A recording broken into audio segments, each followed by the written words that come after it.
Grandpa, does it ever feel like nothing you do actually matters?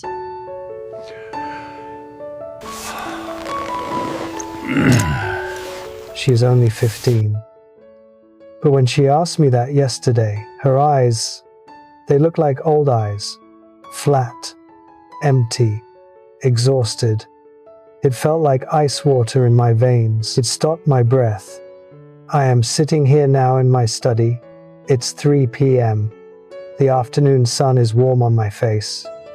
There is no noise here, just the slow dancing of dust motes in the golden light.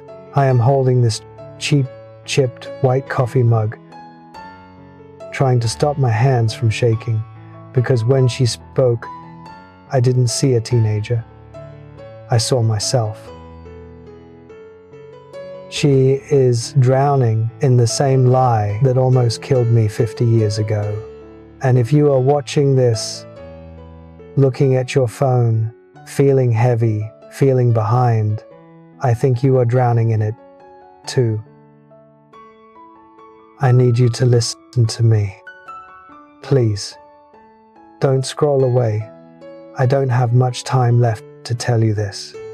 I close my eyes, and I am not 87 anymore. I am 39. I am sitting in a cold car, parked outside a bar on the edge of town. It is raining. The windshield wipers are slapping back and forth, thwack, thwack, thwack like a metronome counting down the seconds of my failure. My business was bleeding out. The creditors were calling my house every 3 hours. I hadn't slept in days. My chest felt tight, like there was an iron band crushing my ribs. Under the passenger seat, I had a bottle. That was my only medicine. I looked at myself in the rearview mirror. I didn't see a man. I saw a bad investment. Back then, I worshipped the God of the extraordinary. I truly believed that if I wasn't a millionaire, if I wasn't a visionary, if I wasn't crushing it, then I was trash. I thought life was a binary system. You are either a legend or you are a loser. There was no middle ground. The noise, God, the noise.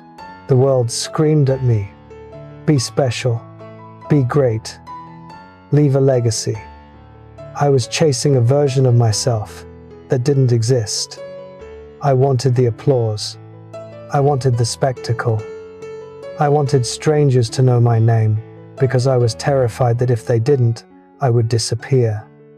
I was working 80 hours a week to build an empire of sand. I missed dinners. I missed my son's baseball games. I was physically present, but my spirit was somewhere else, calculating assets, strategizing wars that no one else was fighting. I was right, and I was alone. I sat in that car, listening to the rain, and I thought, I am nothing. I have achieved nothing. Therefore, I am nothing. I was ready to drive away. Not home, just away. When my granddaughter looked at me with those empty eyes, waiting for an answer, I couldn't speak. My throat closed up, because I realized she was judging herself by the same scorecard that almost destroyed me. She thinks she has to be a planet. She doesn't realize it is enough to be gravity invisible, but holding things together. The memory of that night in the car came rushing back. The rain, the whiskey under the seat. I was moments away from starting the engine and disappearing. I had convinced myself that my family would be better off without a failure like me. Then, a knock on the glass. Tap, tap, tap. I jumped. I rolled down the window, expecting a police officer. It wasn't. It was Tom. Tom wasn't a CEO. He wasn't extraordinary. He was just a guy I played cards with sometimes. He drove a dented Ford. He wore clothes that were 10 years out of style. He saw my face. He saw the tears I hadn't wiped away. He didn't ask about my business. He didn't offer me a loan. He didn't give me a motivational speech about hustle or mindset. He just shivered in the rain and said, "George, it's cold out here. Come inside. I'm buying." I wanted to say no. My ego wanted to hide. But he waited, so I got out. We sat in a booth with cracked vinyl seats. He ordered 2 black coffees. I looked at that mug. It was chipped, just like the one I'm holding now. The coffee was bitter. It was too hot. It burned my tongue. But as the steam hit my face, I felt the iron band around my chest loosen, just a fraction. Tom didn't try to fix me. He just sat there. He talked about the baseball game. He talked about his roof leaking. He treated me like a human being, not a net worth statement. That coffee cost $1. In the grand scheme of the universe, that transaction was invisible. It didn't make the news. It didn't scale. It wasn't disruptive. But that $1, it bought me another day. And that day turned into a week. And that week turned into 48 more years of life.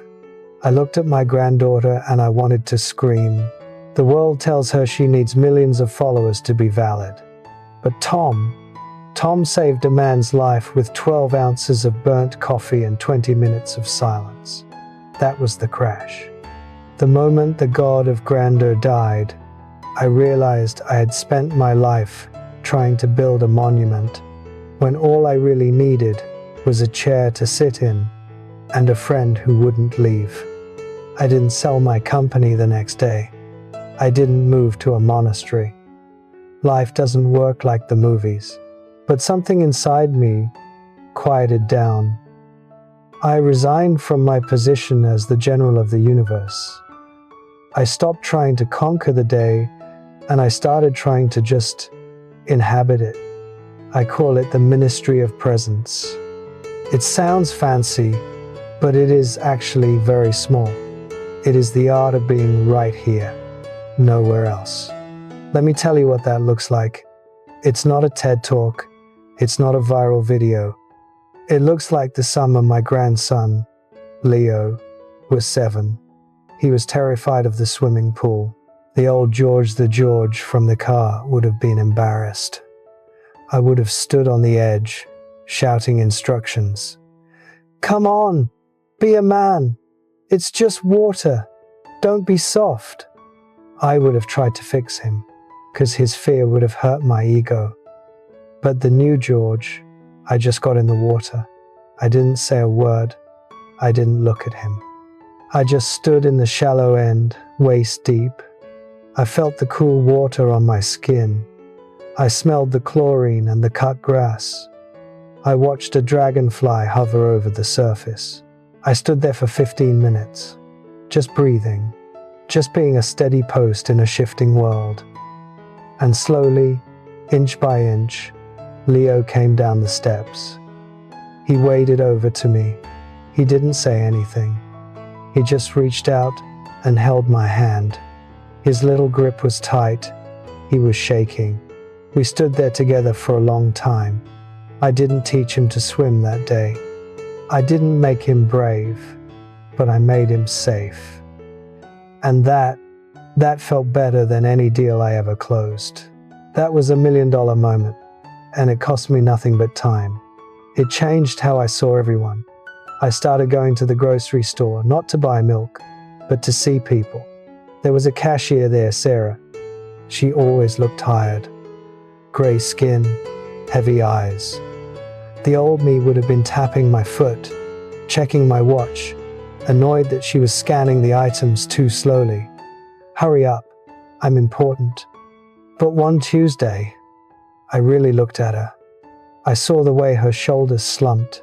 I asked her, "Sarah, how are you holding up?" And I didn't look at my phone. I waited. She stopped scanning. She looked up, surprised that I used her name. Her eyes welled up. She told me her mother was sick. She told me she was working double shifts to pay for the meds. I didn't offer her money. I didn't give her advice. I just listened. I let her be human for 2 minutes in the middle of a transaction. When I left, she smiled, a real smile. I walked to my car feeling lighter than air. I realized that I had the power to change the texture of someone's day just by slowing down. And then there is the silence of my home.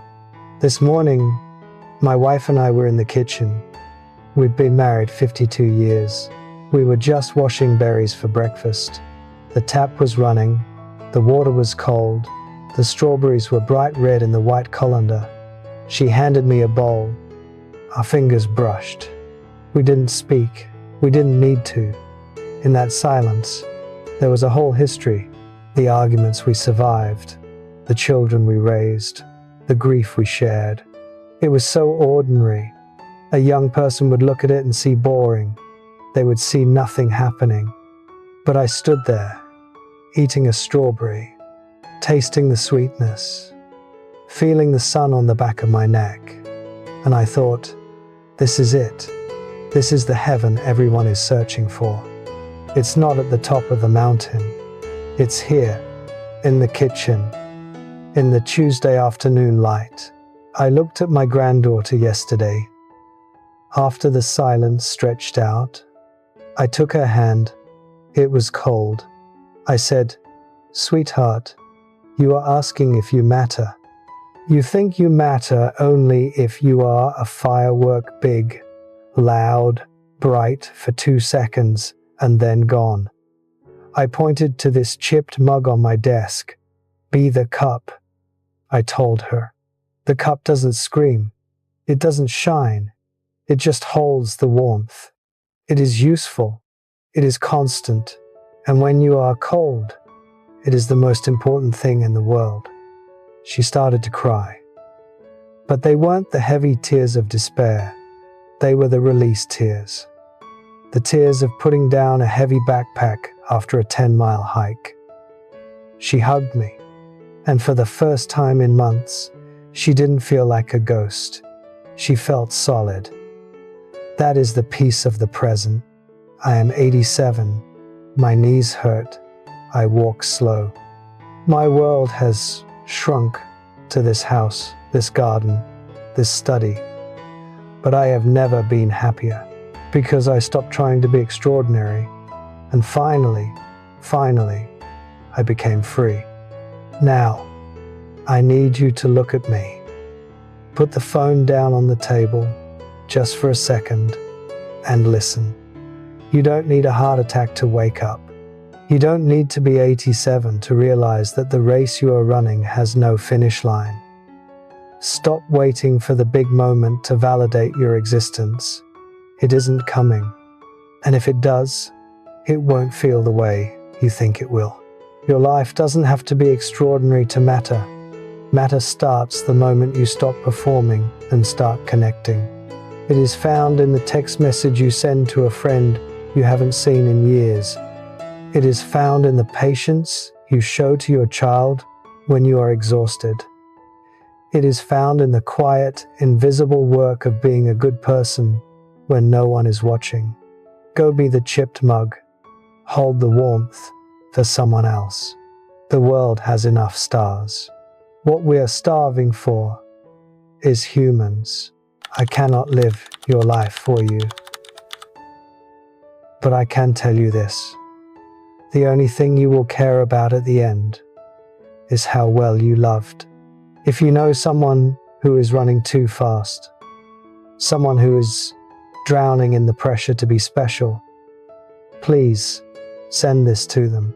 Tell them it's okay to stop. Don't wait.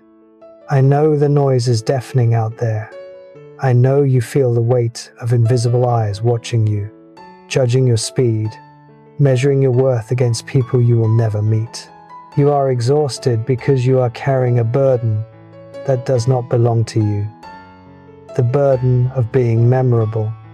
But sitting here in the quiet gravity of my 87th year, I can promise you this. Death is the great clarifier. When the final curtain falls, the applause stops instantly. The titles on your business card dissolve. The accolades you sacrificed your sleep for will rot just as fast as the flesh on your bones. History is a relentless river, and it washes away emperors and paupers alike. The universe does not care if you were a CEO or a gardener. It does not care if you disrupted the industry. It only cares if you were real. The only things that survive the fire of time are the things you gave away. The patience you showed a child. The silence you shared with a grieving friend. The warmth you held for a stranger. These are the only assets that do not depreciate. So, please, put down the heavy armor of ambition for a moment. Detach yourself from the obsession with the outcome. Stop trying to build a legacy that will outlast the sun. You are missing the miracle of the breath in your lungs right now. Here is my request to you for today. When you turn off this video, find one persona clerk, a neighbor, or your own partner and look at them. I mean, really look at them until you see the human behind the function. Ask them how they are and listen as if it is the most important news in the world. Be the chipped mug. Hold the warmth. You are not required to save the world. You are only required to love the part of it you can touch.